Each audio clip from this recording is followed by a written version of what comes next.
गोपियों ने हरा दिए ठाकुर जी। गोपी बोली बोलो, अब कहां गए तुम्हारे शब्द? ठाकुर जी बोले, अरे गोपियों, तुम तो मुझे बड़ी प्यारी हो, मैं तो तुम्हारी परीक्षा ले रहा हूं। अरे ऐसी परीक्षा? अब बताओ, हमने आकर के गलती की? नहीं, आप तो परम तत्व जान चुकी हो, आपको पता है कि मैं परमात्मा हूं। अगर आप मुझे सामान्य जीव मान करके मेरी सुंदरता पर और मेरे लटके झटके और इन सब पर मोहित होकर के आई हो तो आप गलत हो, लेकिन आप सबके चित्त में तो ये स्पष्ट है कि मैं परमात्मा हूं। इसलिए आपका आना, आपका मेरे प्रति प्रेम रखना, वात्सल्य रखना, प्रियतम भाव रखना, इसमें कोई दोष नहीं।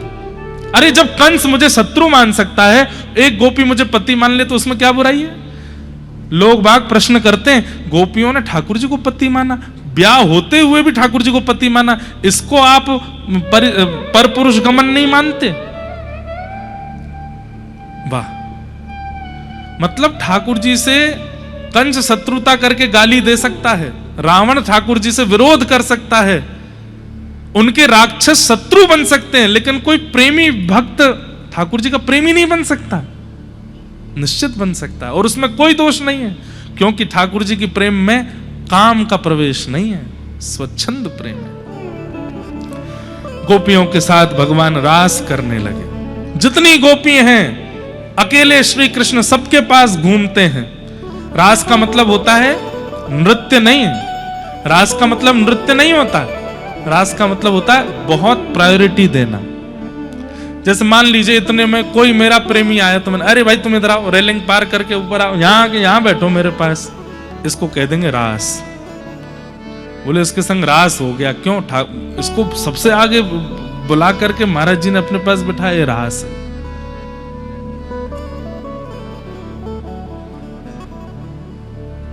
रस और रास ये दो बातें।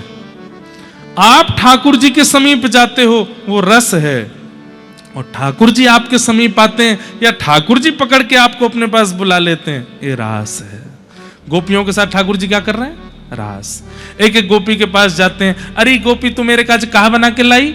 गोपी कुछ खिलाने लगती है। अरे गोपी तू कहा करेगी? बोले मैं तो श्रृंगार करूंगी, श्रृंगार करवा ले।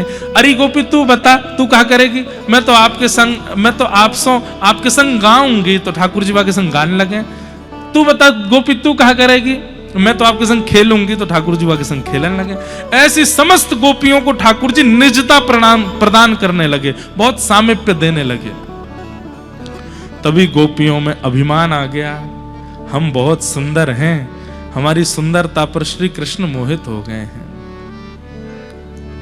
और जैसे ये मान आया,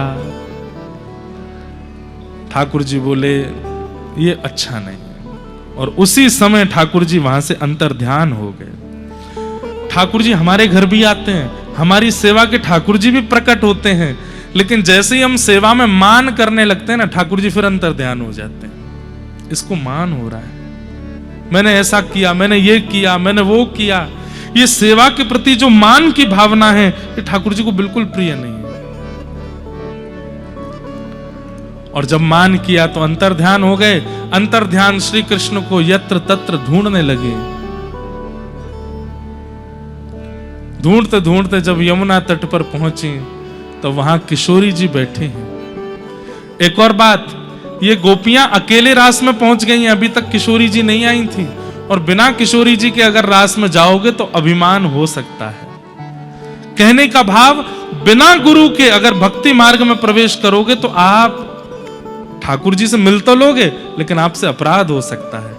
इसलिए आचार्य का होना बहुत जरूरी है। किशोरी जी आचार्य हैं,